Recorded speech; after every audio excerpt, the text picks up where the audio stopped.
The big game is fast approaching, but wait, you still haven't got your tickets. You've spent hours searching, but you're still confused about ticket prices. Time to stop searching. Visit ticketcompare.com. We compare ticket prices for all the popular leagues and tournaments for you. We work only with the most trustworthy sites, so you can have peace of mind when buying your tickets. Compare prices, buy tickets, get to the game.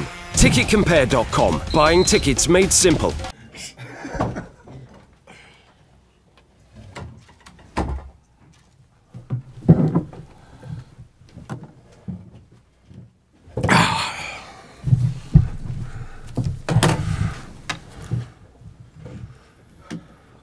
Go ahead there, Fraser.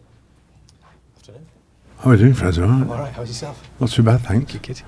Do you want to start us off with the injury situation, please, Sam? It's actually pretty good, I think. Best since I've been here. I think that Mr. Stecklenburg's nearly joining in training, back again. Leighton's not on the field yet in training, but he's in a full mode for recovery. He's running, and we would expect by the time we play Watford, he'll certainly be clear of the injuries that he's had. We'll keep everybody else fit. So from that point of view, injuries have been or are pretty good. Especially when I arrived on how many injuries there were, of course, and some were long-term injuries that we seem to have recovered from, and hopefully keep them fit. Unfortunately, James is recovering from his broken leg, but it's nice to say that there's less than a handful of players injured at the moment. You were pretty scathing after the Arsenal defeat. What sort of a reaction have you seen from the players in training this week? Like you would expect, I think that the lads have accepted that we've all accepted that we were not able to compete with Arsenal. But I think in reality, at the end of the day, an Arsenal team as good as that punishes a lot of teams and punishes a lot of teams this season on their own soil, and we found that difficult to cope. Certainly in the first 30-35 minutes, I have to say there was a spirited recovery that would be forgotten about when you see 5-1, but there was a spirited recovery in the second half by the players. But yes, it was one that we have to react to in the right way, and our overall away results have to improve. We know that. And it's not just since I've arrived. It was there for all to see before I came here. At least we did manage to get a win at Newcastle and a draw at West Brom, but we want more than that if we can. Probably a debut that wasn't the most memorable for Eliakim Mangala. Was it maybe some of those mitigating circumstances that you mentioned about how good Arsenal were, or was it too much to expect him to make too big a positive impact? Well, you can only make an impact if the rest of the players are playing to their abilities and their capabilities, and we weren't as a team, especially the first 30 minutes. But as I say, there was nothing wrong with his performance in the second half, like all the players, because it actually took the game to Arsenal and created more chances in the second half. And like I said, that only I would know that, because it's my job to study the whole game. Obviously, your job is to write about the fact that we've been beaten 5-1, which is a very poor result indeed to accept. But the whole performance wasn't really what we were looking for. But certainly there was a reaction to the second half performance, which shows, like I said in the press conference after, it's one of those blips that we've got to get over and get over it quick. The team have managed to do that because they, as Brian told me and I said at the time, we've created more opportunities by gaining points from behind than most teams in the Premier League. So we don't always fall foul to a heavy defeat. We actually lose a goal and actually come back and get a result quite well and as good as any team in the Premier League. So we've not really to forget that on one isolated incident at that particular time. So is it a question now of you being able to focus on some of those positives, particularly from that second half, to try and make something out of the rest of the season? Well, it's focusing on our own form. I'm a 3-2-1. Did you used to watch that?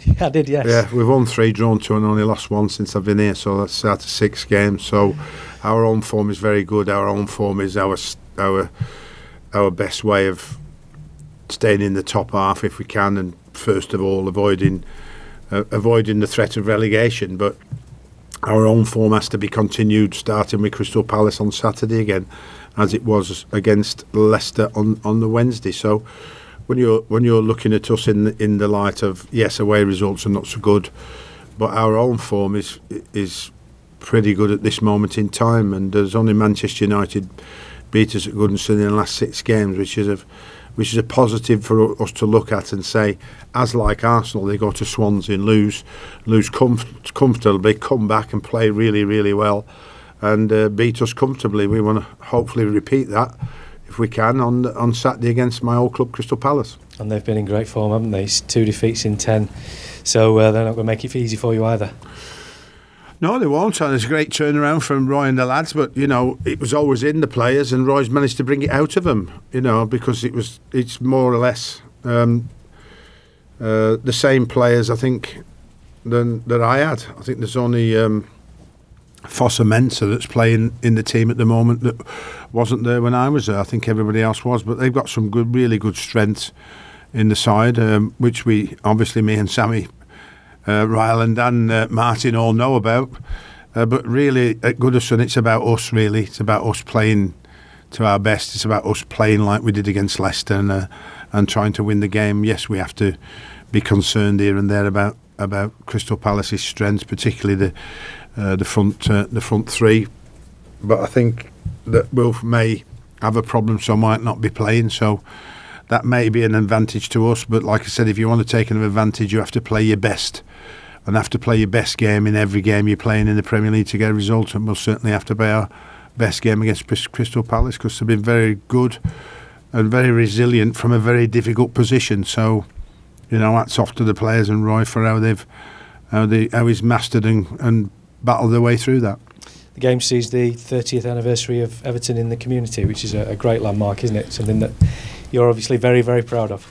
Well, I've only had a small time with the community, of course, and of course can't speak highly enough about the community as a whole across every football club, because they all do a fantastic job, but none more so than Everton for me. I've never seen anybody that does as much for the community as Everton Football Club does, and I think they've got freedom of the city, and rightly so. I mean, they give so much comfort to so many people. It really is a great effort by the football club, and I think that we're all celebrating that effort this week on after the game on Tuesday. So we will all be there. We'll all be there supporting the community, and hope it continues to grow and continues to be a major success. John Moss is going to be the referee in charge. Had a bit of a nightmare last weekend at Anfield. I don't know how much you saw of that. Any concern about that, or you got a bit of sympathy for him? I think he chose to do the right thing and talk it out. So, and then come to the decision. Whether that decision was right or wrong, only him and his bosses have to discuss that and can come to the conclusion on where and when. But I think that the only thing that they didn't do was cover the mouth up, like everybody says you've got to these days, because the camera goes so close and listening to what they're saying. But I thought they decided to talk it out with the assistant referee. Just the last couple. According to reports, David Unsworth turned down the Oxford job. I don't know whether you're aware of that at all. Is he somebody you'd prefer to see staying at Everton on a long-term basis, given the history that he's got with his club? Well, I think David's expressed his will to be a manager, hasn't he? So I'm not so sure my opinion makes any difference whether he should or shouldn't stay, because I haven't been here long enough. I think that's a board decision. And David's decision in his own right. If he feels that he needs to take the opportunity to be a manager, then there's a lot of people that have worked with me that had that same desire and have gone on to be managers and gone on to be good managers. But, you know, he's got a great position at the club at the moment, and that's a very difficult decision for him to give up. I'm sure about that, because Everton under 23 is a very privileged position, and he's done very well in it. But if his desire is to be a manager, then he's somewhere along the line he's going to have to take the plunge. Just finally, we saw Patrice Evra signing for West Ham a couple of days ago. Was he ever a player that you were interested in the last few weeks? If there was no, because we got Leighton Baines coming back very shortly. And Leighton's similar experience to Patrice, and obviously Patrice is a little bit older, so Leighton will be back very shortly. So I didn't think that would be necessary at this stage of the season. We tried to sign a left back throughout the whole of the January window, but were unable to do so. Thank you very much, Sam. Thank you. Cheers. Okay. Thank you, guys.